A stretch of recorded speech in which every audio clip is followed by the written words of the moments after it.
اور الحمدللہ لوگوں میں سیکھنے کا جذبہ بھی ہے. ایک ترقی تو وہ ہے کہ سڑکیں اچھی ہوں, سہولیات ہوں, لیکن اس سے زیادہ ضروری یہ ہے کہ لوگوں کی سوچ میں مثبت تبدیلی آئے, پوزیٹیوٹی آئے, ہمدردی کے جذبات پیدا ہوں, بے شک, انسانیت کے جذبات پیدا ہوں. بالکل. رامپور کی سرزمین بہت اپجاؤ کہیں گے اسے, بہت زیادہ زرخیز ہے کہ یہاں ہمیشہ سے بڑی بڑی اچھی شخصیتیں پیدا ہوئی ہیں, بالکل. جنہوں نے تاریخ میں بڑا نام روشن کیا ہے. تو آج بھی وہی سرزمین ہے. مجھے امید ہے انشاءاللہ لوگوں کے اندر بیداری آئے گی, اور آ رہی ہے الحمدللہ.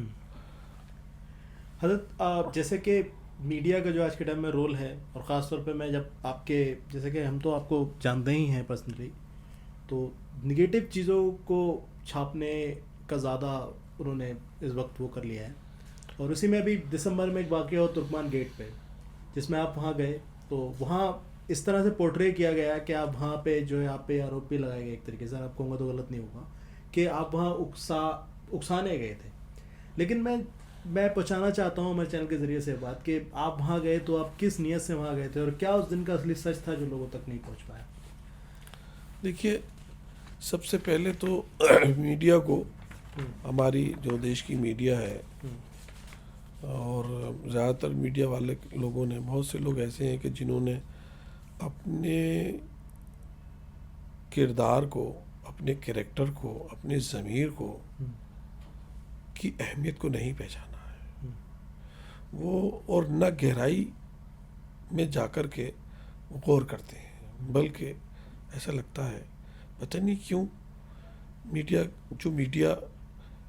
ایک جمہوری ملک میں ایک پلر ہے, وہ کمزور کیوں ہو رہا ہے. اب لوگ جو گورنمنٹ چینل تھے, کمپنیز کے چینل تھے, ان سے تو اعتبار اٹھ گیا ہے. سوشل میڈیا اسی لیے زیادہ ہو رہا ہے کہ سوشل میڈیا پر کم سے کم لوگ بھروسہ کر رہے ہیں. بالکل. دیکھیے, کسی بھی مذہبی کوئی بھی عالم ہو, کسی بھی مسجد کا امام ہو, اور وہ بھی اگر سانسد ہو, تو رات میں اگر کہیں جائے گا تو وہ سمجھانے کے لیے تو جائے گا, ظاہر سی بات. یا کسی غلط فہمی کو دور کرنے کے لیے جائے گا. اور جو آدمی سنسد بھون کی مسجد میں 20 سال سے رہ رہا, 19 سال سے, وہاں اس نے کوئی ڈیمونسٹریشن نہیں کرایا, تو وہاں کیوں کرائے گا؟ چونکہ میں دہلی کی ایک مسجد کا امام بھی ہوں, جہاں رامپور کانسٹیٹنسی سے ریپرزینٹ کرتا ہوں رامپور کو, وہاں میں دہلی کی ایک معتبر تاریخی مسجد کا امام بھی ہوں, دیش کی ایک مسجد کا امام بھی ہوں. اور کسی بھی مسجد, اور بھی دہلی کی کسی مسجد کے بابت اگر کوئی مجھے پتہ چلے کہ رات میں اس کو جو ہے وہ کورٹ کا آرڈر اس کو پورا کرنے کے لیے رات میں, اور اس میں ابھی 2-3 مہینے کا وقت ہو کہ اس کو موقع دیا جائے. دیکھیے, ہمارے قانون میں ہم نے جو شپت لی ہے جناب, اس شپت میں یہ لفظ بھی آتا ہے, اور جتنے بھی ہمارے ادھیکاری ہیں بڑے بڑے جو شپت لیتے ہیں, کہ ہم قانون کی بالادستی کو, دیش کی ایکتا اور اکھنڈتا کو قائم رکھیں گے, اور سچی شردا سے کام کریں گے, خلوص دل سے, خلوص نیت سے. وہ کیا ہے کہ جذبے کا, بھید بھاؤ کا ہمارے اندر کوئی بھاو نہیں ہونا چاہیے, بالکل کبھی نہیں ہونا چاہیے. تو مجھے لگا کہیں نہ کہیں اس امپلیمنٹیشن میں, اس نفاذ میں یہ چیزیں شاید کہیں تال میل نہیں ہیں, کمیونیکیشن گیپ نہیں ہے. تو میں نے کہا اور وہاں جا کر کے ہم نے لوگوں کو اشارہ کیا, ہم نے کہا خبردار, کوئی اس طرح کی کوئی جو غیر قانونی چیز ہے وہ نہیں ہونی چاہیے, اور وہ چیز اس پوزیٹیو چیز کو نگیٹیو انداز میں پیش کیا گیا. حضرت ایک اور مسلم لیڈر ہیں اسد الدین اویسی, ان کے بارے میں آپ کا کیا خیال ہے, کیا کہنا چاہتے ہیں؟ ایک لیڈر ہے, ایک پارٹی کے لیڈر ہیں, اور آپ کو کیا لگتا ہے کہ وہ جہاں بھی ووٹ جو لیتے ہیں وہ خاص طور پہ مائنورٹیز کے ووٹ کو ادھر ادھر کرتے ہیں. تو اب کیا لگتا ہے یو پی کی جنتا اپنا نیتا ان کو خاص طور پہ مائنورٹیز ان کی طرف جائیں گی یا وہ اکھلیش یادو پہ ہی اسٹیبل رہے گی؟ نہیں دیکھیے اتر پردیش کی صورتحال الگ ہے. جی یہاں کے لوگوں کو اندر سیاسی شعور دوسری جگہوں کے مقابلے میں زیادہ ہے، اس لیے کہ انہوں نے بہت سے مسائل کو خود جھیلا ہے اور بہت سی جگہوں پر انہوں نے غلط جو بھی چیزیں ہوئی ہیں انہیں بالواسطہ طور پر ملک کی دوسری ریاستیں چاہے وہ مہاراشٹر ہو یا بہار ہو انہوں نے براہ راست بعد میں اثر ہوا وہاں، بالکل، لیکن فرسٹ فیز میں جو اثر ہوتا ہے وہ اتر پردیش کی سیاست سب سے پہلے اتر پردیش کے لوگ مائنورٹیز کے لوگ جو ہے وہ کرتے ہیں. بالکل. تو میں نہیں سمجھتا کہ اتر پردیش کی مائنورٹیز نے اور پی ڈی اے نے ایک فیصلہ سنا دیا ہے 2024 کے الیکشن میں کہ ہم اپنے ووٹوں کو تقسیم نہیں ہونے دیں گے، اور یہی وجہ ہے کہ جب سنبھل مسجد کا واقعہ پیش آیا بالکل تو ہماری پارٹی نے اور پارٹی کے ادھیکش مانیہ اکھلیش یادو جی نے سب لوگوں نے سب سے زیادہ مضبوط طریقے سے آواز سنبھل کے لیے ہم نے اٹھائی.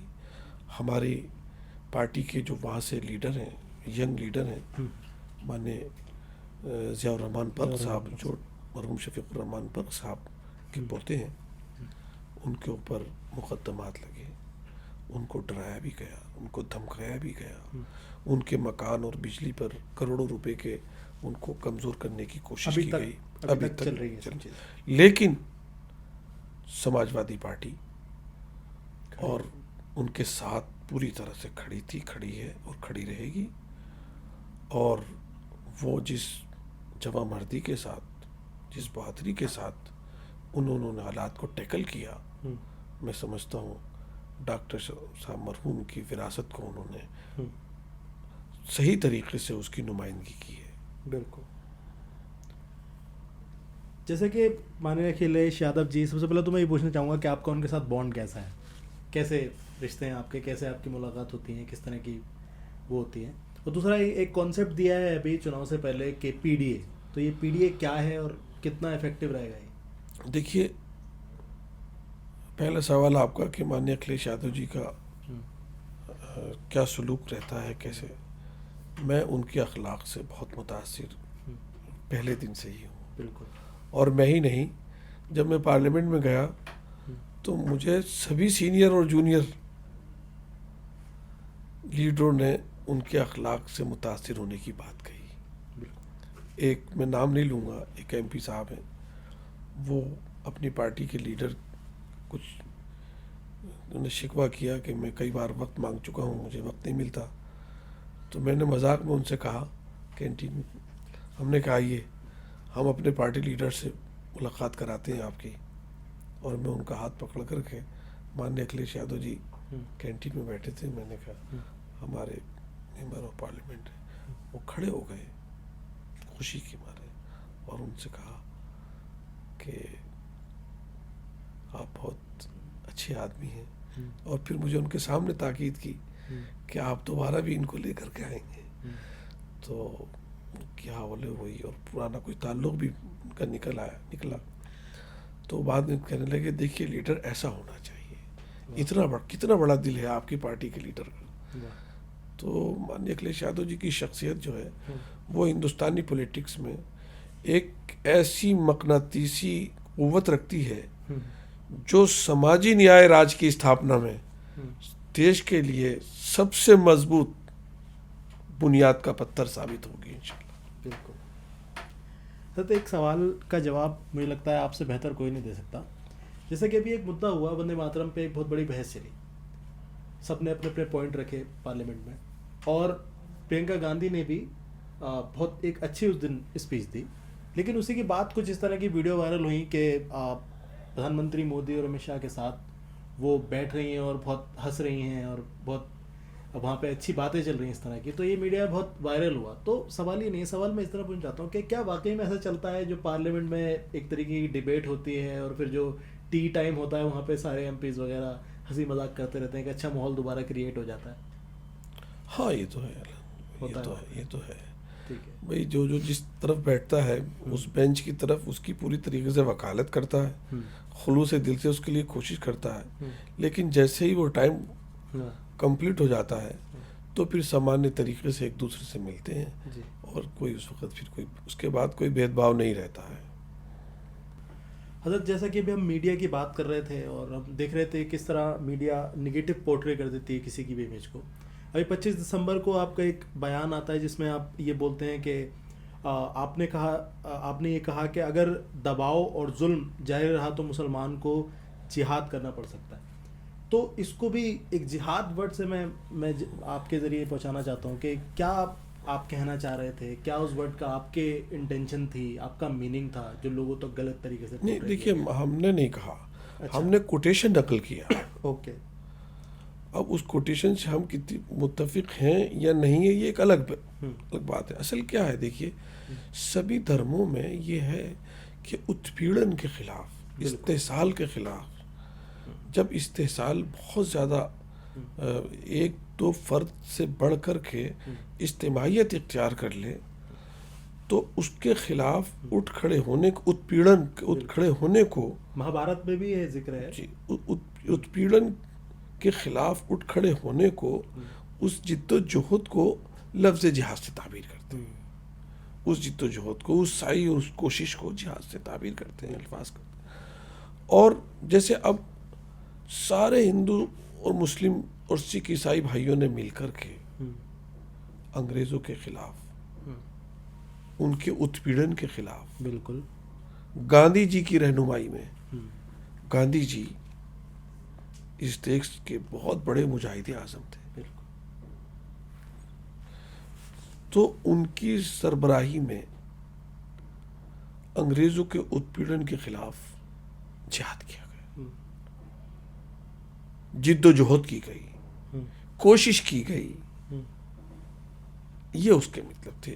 اور وہاں ہم نے جو کہا تھا وہ چونکہ مولانا محمود مدنی صاحب اور ان کے چچا جان عظیم اسکالر مولانا ارشد مدنی صاحب اور ان کے والد مرحوم مولانا حسین مدنی صاحب اور ان کے ہم عصر مولانا فضل حق خیرآبادی صاحب رحمۃ اللہ علیہ اور مولانا آزاد بعد تک حیات رہے, یہ سب وہ لوگ تھے جنہوں نے سالہ سال انگریزوں کے راج میں قید و بند کی مصیبتیں جھیلی. اب اگر فرسٹ پیرن وہ یہ کہیں مولانا ارشد مدنی کہ میرے باپ نے اس ملک کے لیے جیلیں کاٹی اور ایک کوئی چیز انہوں نے نہیں لی, انہیں بڑی بڑی پیشکش کی گئی بعد میں, تو وہ یہ یاد کرنے لگے کہ اب اتپیڑن اس درجے پہنچ جائے کہ وہ مایوس ہونے لگے دیش کے سنویدھان سے, دیش کی عدالتوں سے, دیش کے میکانزم سے, دیش کے ایڈمنسٹریشن سے. اگر مایوسی بڑھنے لگے تو یہ چنتا کا وشے ہے, یہ سب کے لیے چنتا کا وشے ہے. ان تمام کروڑوں دیش واسیوں جن کی کروڑوں میں تعداد ہوگی, اوپر والا جانتا ہے جس نے پیدا کیا ہے, کہ کتنے لوگ آزادی کی لڑائی میں دیش کے لیے انہوں نے بلیدان دیا, قربانی دی. اب اگر کوئی دیش کی ایجنسیوں کو, دیش کی عدالتوں کو اپنے گھر کی لونڈی سمجھے یا پیر کی جوتی سمجھے, راتوں کو بدل دے اور پھر آرڈر کرنے لگے, تو اس سے تکلیف ہوتی ہے. ان کی روحوں کو, ان کی آتماؤں کو, جنہوں نے کروڑوں لوگوں نے, سب دھرم کے لوگ تھے اس میں, جنہوں نے دیش کے لیے بلیدان دیا, ان کی نسلیں موجود ہیں, کتنی تکلیف ہوتی ہوگی. یہ وہی سمجھ سکتے ہیں جن کے پریوار اجڑ گئے. آج تک محلات کے کھنڈرات بے رونق ہیں کہ دیش پر وہ نچھاور ہو گئے. دیش کے لیے دولتیں انہوں نے قربان کر دی, ریاستیں انہوں نے قربان کر دی, اپنے بیٹوں کے سر تشت میں دیکھے, لیکن اپنے دیش کو انہوں نے وہ عزت دی جو مرحوم ظفر نے کہا تھا کہ 2 گز بھی جگہ نہ ملی کوئے یار میں. آج بھی ان کی ہستیوں کے لیے وہ جگہ مہرولی میں باقی ہے. دیکھیے 2 نظریے ہیں دیش کی خدمت کے. امریکہ کیوں ہے آج؟ وہاں 7 سال کے بعد کسی بھی پوسٹ پر آدمی پہنچ سکتا ہے. دیش میں جو پیدا ہو گیا وہ امریکن ہے, وہ ٹاپ لیول تک پہنچ سکتا ہے. اور وہاں کی ڈیموکریسی اور وہاں کی پریس اتنی مضبوط ہے کہ پچھلے ٹرم میں آپ نے دیکھا جب ٹرمپ صاحب بہک رہے تھے تو میڈیا نے ان کو ڈائریکٹ بائیکاٹ کر دیا ان کا. لیکن ہمارے یہاں کی میڈیا کسی کے اندر یہ جرأت اور مجال نہیں ہے, اور اگر کوئی کرے گا تو وہ وہیں پہنچ جائے گا جہاں پر انگریز رکھا کرتے تھے ہندوستانیوں کو. بالکل. تو یہ سب چیزیں, ان سب چیزوں کا حل مانیہ اکھلیش یادو جی نے ایک پی ڈی اے کا فارمولا دیا ہے کہ جس کی جتنی بھاگی داری اس کی اتنی حصے داری, اور سب کو سمان اور عزت اور سماجک نیائے کا راج جب تک اس کی استھاپنا نہیں ہوگی, جب تک ان شہیدوں کی روحوں کو سکون نہیں ملے گا جو دیش پر نچھاور ہو گئے. اب دیکھیے 2 چیزیں ایک ساتھ کیسے چل سکتی ہیں. صوفیہ قریشی پہلا جہاز لے کر گئیں, کون سا جہاز تھا؟ رافیل. اور کامیابی کے ساتھ واپس آئیں. سندور آپریشن, مودی جی نے ان کی تعریف کی, پورے دیش کے واسیوں نے تعریف کی. وہیں ایک منسٹر کہ ماننی عدالت سپریم کورٹ نے ان کا ایکشن لیا ان کے خلاف. کیا انہوں نے مدھیہ پردیش کے ایک منسٹر نے ان کی شان میں, ایک فوجی کی شان میں, وہ ایک فوجی ہے, وہ اس کے نام سے فرق نہیں ہے, ایک فوجی ہے, ایک فوج کی بیٹی کے ساتھ اس نے جب وہ رافیل میں بیٹھ رہی ہوگی, آپ اس کے دل سے پوچھئے کیا اسے پتا تھا میں واپس آ جاؤں گی؟ کیا یہ سوچ کر بیٹھ رہی؟ لیکن جس افسوسناک تبصرہ جو ایک منسٹر کا آیا, اور وہ آج بھی منسٹر ہیں, اور ماننی سپریم کورٹ نے ان کے خلاف انکوائری بٹھائی ہوئی ہے. آج کل 26 جنوری ہے, ان کو سمان ان کو دیا جا رہا ہے کہ ان کو ان منسٹر صاحب کو دیا جا رہا ہے. کیا یہ دیش کی فوج کی عزت کی جا رہی ہے؟ اگر لوگوں میں عزت اور بے عزتی جاننے کا فرق ختم ہو گیا ہے یا تو کسی کے ختم کرنے سے ختم نہیں ہوگا. میں سمجھتا ہوں دیش جان رہا ہے ان سب چیزوں کو. بالکل پیچھے جا رہا ہے. نہیں, دیش جان رہا ہے. ہاں. جس دیش کے لوگوں کا یہ پیرامیٹر چینج ہو جائے کیا عزت ہے اور کیا بے عزتی ہے, تو اس سے زیادہ تو میں سمجھتا ہوں اس جگہ وہاں جینے سے کوئی مطلب ہی نہیں رہ جاتا. حضرت ایک لاسٹ اور بڑا امپورٹنٹ سوال, جو پولیٹیکل پرزنرز ہیں جن کو سلاخوں کے پیچھے ڈال دیا گیا ہے, خاص طور پہ جو یوتھ لیڈرز ہیں بہت سارے, عمر خالد, شرجیل امام, اور بھی بہت سارے پولیٹیکل ہر چھیتر میں, آپ کی پارٹیز کے بھی کچھ لیڈر, تو آپ کو کیا لگتا ہے کہ یہ کہیں نہ کہیں پریزن کے پیچھے پریزنرز بنا کے پولیٹیکل لوگوں کو ایک سرکار زیادتی کر رہی ہے؟ دیکھیے ادھر آپ 11 سال کا جو ہے ٹرن اوور ہوا ہے, 12 سال کا جو جس طرح سے ملک کے سیاسی حالات چل رہے ہیں, ہم سب لوگ اس سے فکر مند ہیں, اور ہم ہی نہیں, جو بھی دیش کے بھائی خواہ لوگ ہیں, جو دیش کے باہر این آر آئی ہیں, کتنے فکر مند ہیں. اس سے سمجھ لیجئے کہ جب تک وشناتھ پرتاپ سنگھ جی کی میں نے ایک تقریر سنی تھی جب میں اسٹوڈنٹ تھا جامعہ میں, اور مولانا علی میاں رحمۃ اللہ علیہ کنڈولینس میٹنگ میں انہوں نے کہا تھا, ایوان غالب میں یا کہیں پر آئے تھے, تو انہوں نے ایک بات یہ کہی تھی کہ آپ آدھی روٹی دے دو لیکن کسی کو یہ احساس مت دلاؤ کہ تم اس ملک کے نہیں ہو یا تم اس ملک کے وفادار نہیں ہو. وہ پوری روٹی نہیں مانگ رہے. کبھی مسلمانوں نے ریزرویشن کا مطالبہ نہیں کیا. اب انہوں نے اپنی جو یونیورسٹیز قائم کی تھیں, اپنے جو تعلیمی ادارے تھے, ان کے ساتھ بھی انصاف نہیں ہو رہا اور ان کے بچوں کے ساتھ بھی انصاف نہیں ہو رہا. یہ تو حقیقت ہے. بالکل.